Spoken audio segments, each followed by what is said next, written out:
The wind from the open sea continued to whip against the sides of the boat, carrying tiny salt droplets that felt like needles pricking the skin. At this moment, clock in the control room had struck 3 o'clock, the time when the entire ocean seemed to be in a state of apparent stillness before the most violent storms, and waves rose from the depths. For the fishermen on this 1,000-horsepower offshore fishing vessel, the concept of time was not measured by the ticking of the clock.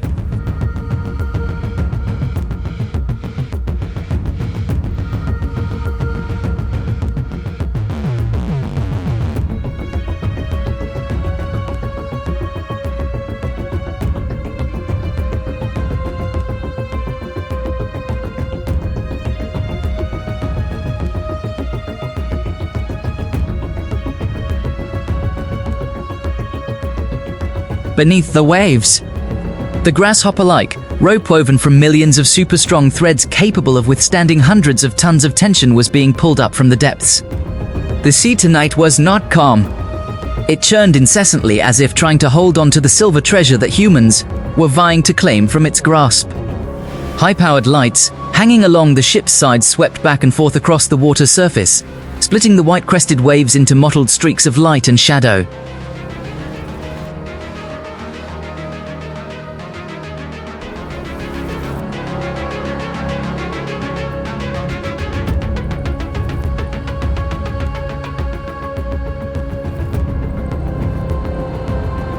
The foreman, standing at the bow to oversee the net's maneuvers, constantly signals the driver to adjust the cabin angle. His eyes are bloodshot from lack of sleep, but his gaze remains incredibly sharp and focused. In the fishing industry, a lapse in a rule can cost the lives of his crew or the complete destruction of a valuable fishing gear system. Just one unexpected countercurrent can force the nets into a tight knot.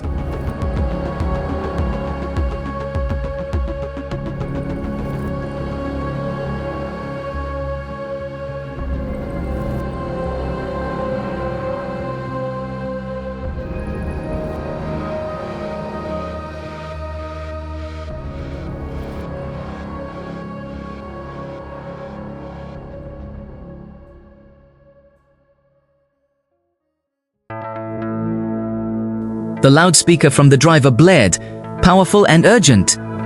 The communication system for immediate setup was re-established with a loud, resounding click that echoed through the ship's hull. The ropes were taut like guitar strings, capable of withstanding a tremendous pulling force. Under the headlights, the stern began to rise from the water.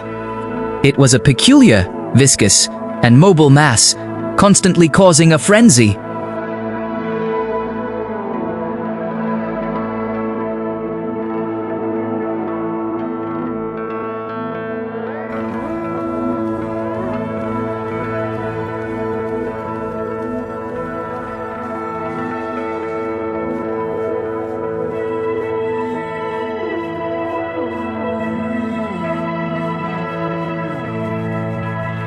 The fishermen on deck immediately moved into battle positions.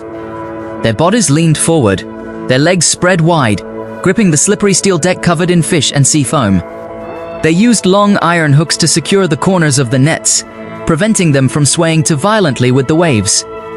The heavy weight of hundreds of tons of fish tilted the ship to one side, seawater surging over the sides and rising to ankle level for those working. But there was no retreat.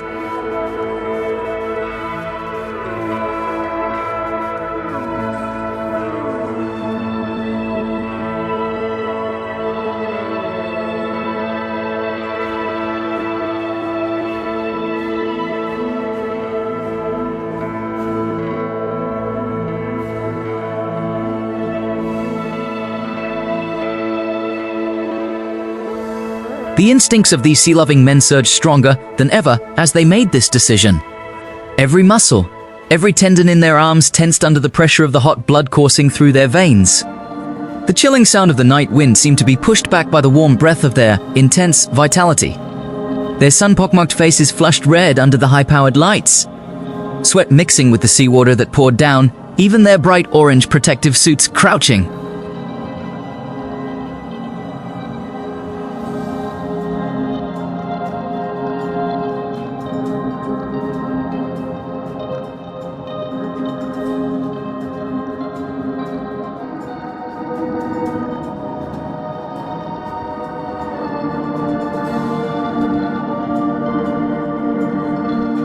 They coordinated seamlessly, like a perfectly functioning biological machine. The tug, the line holder, the crane operator, all working towards a single goal, this net bag lying neatly on the ship's deck. When the net bag was lifted about 2 meters above the deck, it looked like a small silver mountain pulsating under the dim moonlight.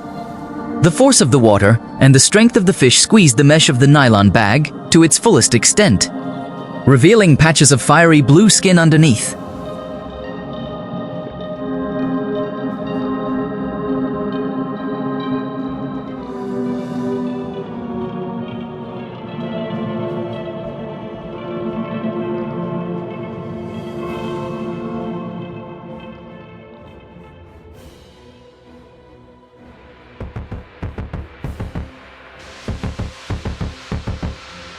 In an instant, the bottom of the net bag ripped open, and an incredibly rare sight unfolded before everyone's eyes.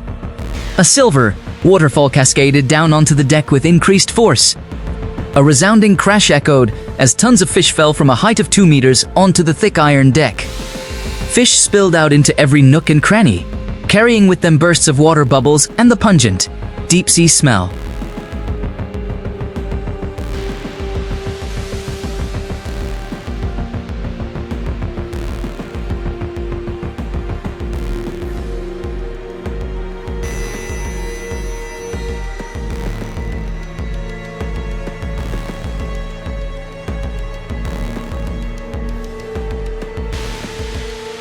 The sleek, elongated bodies of the whitefish, the large, round eyes of the ocean wrasse sparkling like precious gems, along with millions of other tiny sea creatures, leap and glide across the slippery deck. The light from the high-powered lamps illuminates the silver surface, creating an incredibly surreal optical effect that transforms the deck into a magnificent stage where the sea offers its finest bounty to mankind.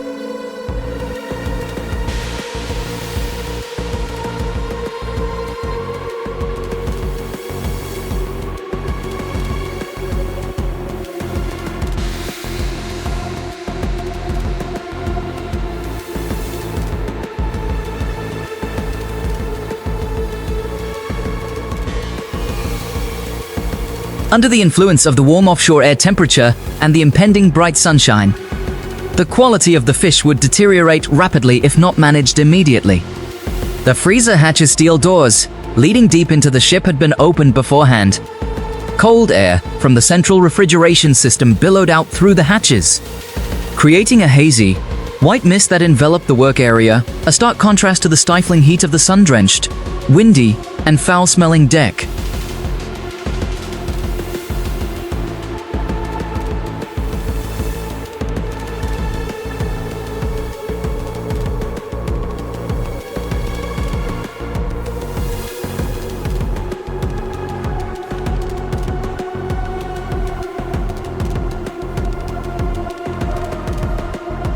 The fishermen immediately used their specialized, wide-bladed shovels, made of durable plastic to avoid tearing the fish's skin, and began scooping the fish down.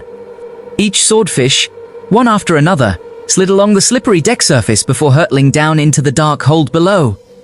The sound of the fish sliding down, mingled with the hurried, laborious movements of the men, created a rhythm of urgent and enthusiastic work. Each time a fish was scooped down, their anxiety about the catch lessened.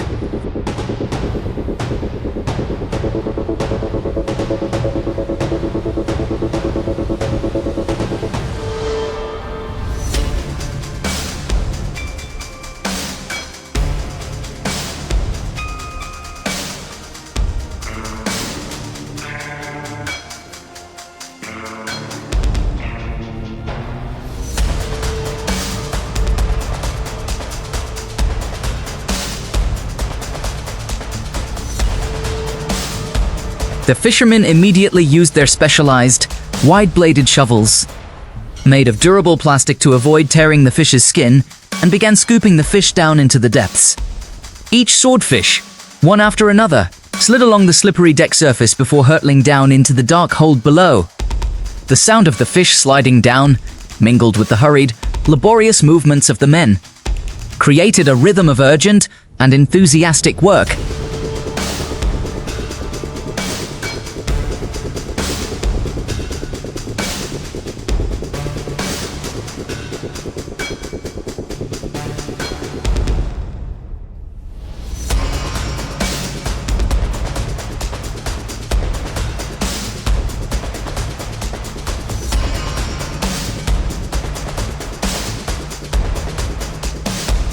Deep beneath the surface, the miners waited in the deep acoustic chamber. They were equipped with thick, strapped clothing, woolen hats covering their ears, and specialized support shoes to protect them from the harsh environment below.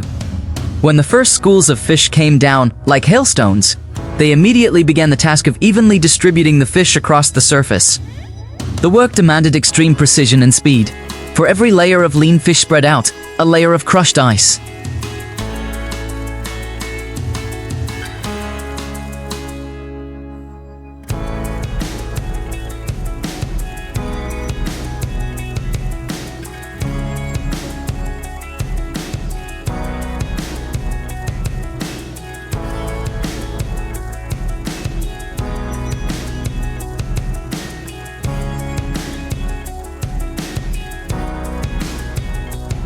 The space below deck is a world entirely separate from the sunny, windy world above deck. Here, darkness is dispelled by a few pieces of protective steel light bulbs emitting a faint, yellowish glow. The cold, dry air condenses the breath of the dockworkers into thick, swirling mists that cling to their hair and eyelashes, turning them into true inhabitants of the tropical ocean depths.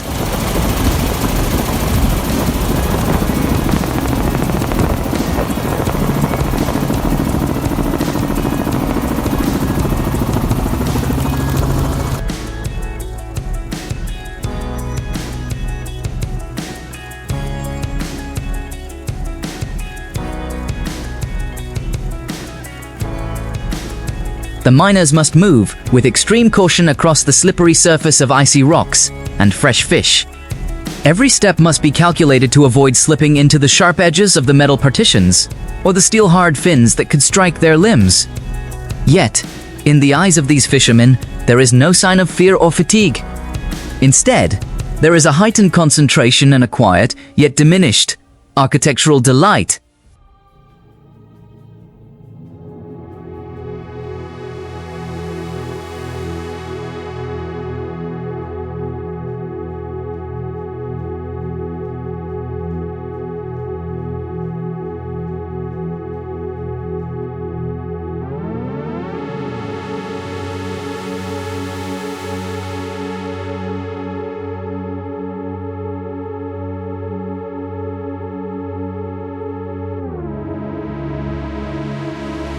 They knew that beneath each layer of ice lay the fruits of collective labor after days of facing dangerous storms.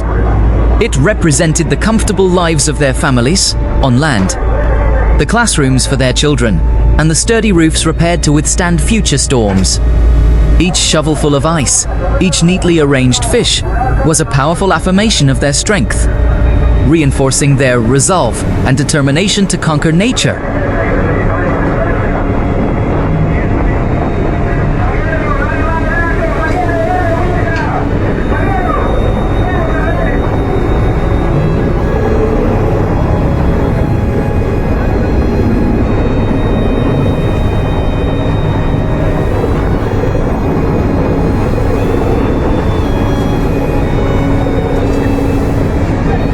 After hours of continuous, non-stop labor, the 100-ton hull was finally cleared from the deck.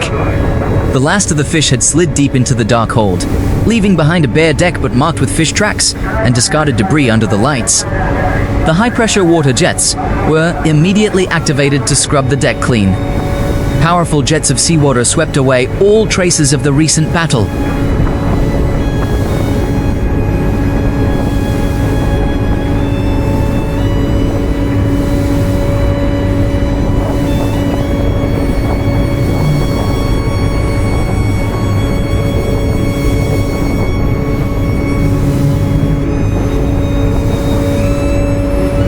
The heavy sound of the hatch lowering phase echoed, accompanied by the turning of thick metal safety valve rings.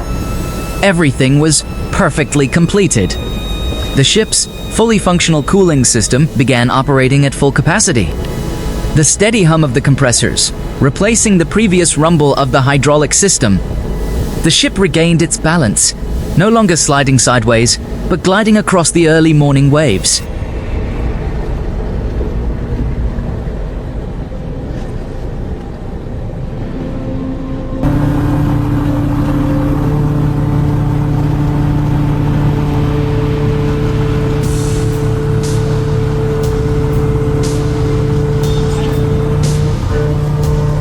On the deck, the sky had begun to turn a pale grayish blue in the early morning.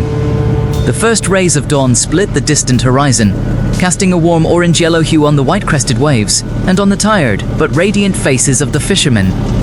They sat leaning against the side of the boat, tossing each other cups of warm tea from their thermos flasks.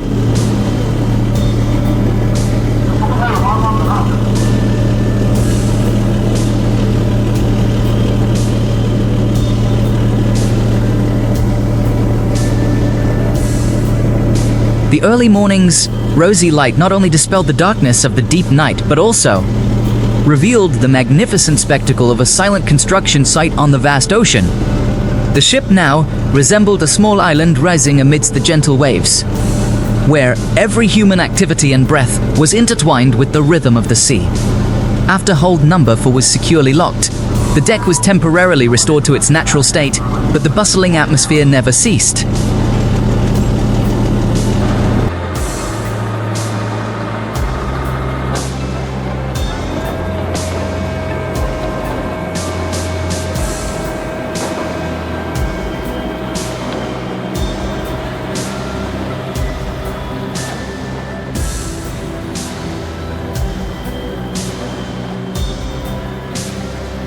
The wind whistling through the steel columns of coal seemed to have changed in pitch, no longer the menacing roar of a winter night, but a deep, majestic melody, heralding a new day with promising winds.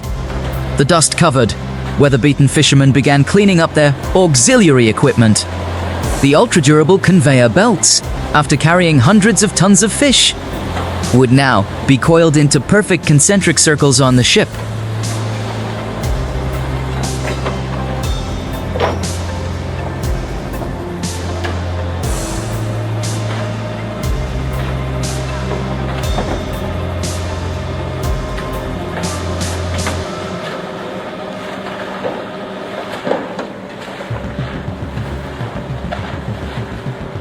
Each strand of the cable still oozed faint traces of salty water, glistening in the early morning sunlight that had just touched the deck. The operator slowly moved around the hydraulic winch area, holding a rag to wipe away the grease clinging to the mechanical parts. His eyes constantly observing every minute detail of the cable car system to ensure that not a single scratch or crack was overlooked. Before the next haul,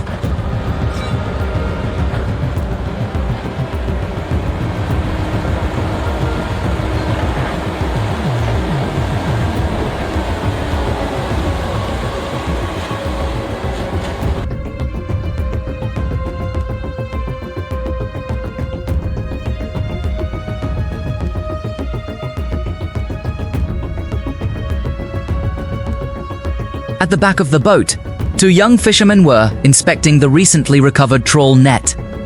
The girl meticulously examined each mesh, searching for holes caused by coral reefs or floating pieces of driftwood at the bottom. A small tear, no bigger than a hand, if not detected and patched promptly with specialized fishing thread, would tear it apart under the weight of tons of fish in the next catch, rendering all the collective effort fruitless.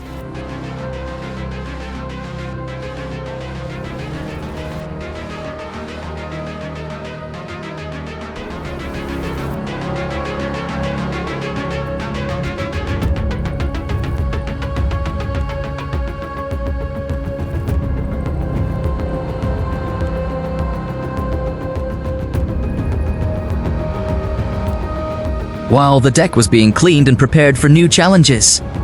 Below deck, where the kitchen and crew quarters were located, a different, warmer, and more peaceful life began to unfold. The suffocating aroma of mackerel porridge, with onions wafted from the small, narrow kitchen, seeping through the steel walkways, dispelling the chill and the pungent, fishy smell that still clung to the fishermen's protective suits.